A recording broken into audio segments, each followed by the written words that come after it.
লোকসভা নির্বাচনকে সামনে রেখে সমস্ত রাজনৈতিক দলগুলির প্রস্তুতি পর্ব তুঙ্গে। জেলা জুড়ে বিভিন্ন গ্রামে গ্রামে গিয়ে কোথাও মিছিল, কোথাও পথসভা, আবার কোথাও বাড়ি বাড়ি গিয়ে ভোট প্রচার করছেন দলীয় প্রার্থীরা। দ্বিতীয় দফায় 26শে এপ্রিল বালুরঘাট লোকসভা কেন্দ্রে ভোট। বিজেপির রাজ্য সভাপতি সুকান্ত মজুমদারের নির্বাচনী কেন্দ্র এটি। তারই প্রচারে এদিন আসেন মিঠুন চক্রবর্তী। গঙ্গারামপুর রোড শো করলেন মিঠুন চক্রবর্তী। রোড শোয়ে মহাগুরু মিঠুন চক্রবর্তীর পাশাপাশি উপস্থিত ছিলেন রুদ্রনীল ঘোষ, সুকান্ত মজুমদার ও গঙ্গারামপুরের বিধায়ক সত্যেন রায়। এদিন বেলা 11টা নাগাদ বা গঙ্গারামপুরের প্রধান সড়ক দিয়ে রোড শো চলতে থাকে। 1000 বিজেপি কর্মী সমর্থক মিছিলে হাঁটেন। রোড শোকে কেন্দ্র করে 512 নম্বর জাতীয় সড়ক অবরুদ্ধ হয়ে পড়ে। দেখা গেল এদিন গঙ্গারামপুরের জনপ্রিয় ক্ষীর দই মিঠুন চক্রবর্তীর হাতে তুলে দিতে।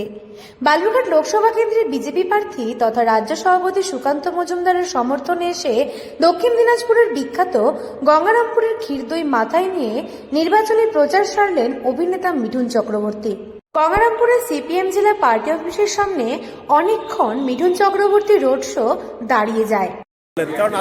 যে বিপুল সংখ্যায় ভিড় এসেছিল এবং আমি বলতে বাধ্য হচ্ছি যে মুখ্যমন্ত্রী যতগুলো সভা করেছেন এখনো পর্যন্ত সবগুলোর সংখ্যা যোগ করলে পরেও তার থেকে বেশি লোক আজকে মিঠুনদার রোড শোতে দই খেয়েছেন, খুব খুশি হয়েছেন।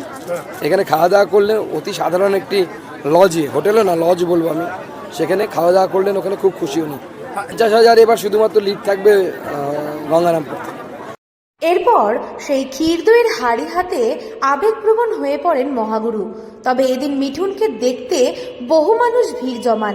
ভোট প্রচারে বেরিয়ে কখনো পায়ে হেঁটে, আবার কখনো হুটখোলা গাড়িতে করেই ছাতা মাথায় নিয়ে প্রচার মহাগুরুর।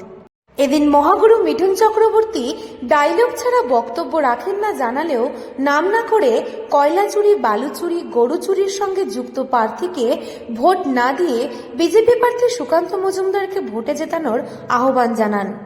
তবে এদিন মিঠুনকে দেখতে বহু সাধারণ মানুষ ভিড় জমান।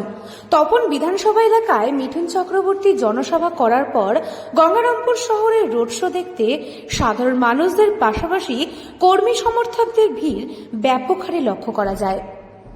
দক্ষিণ দিনাজপুর থেকে সুস্মিতা গোস্বামী রিপোর্ট, লোকাল 18 বাংলা।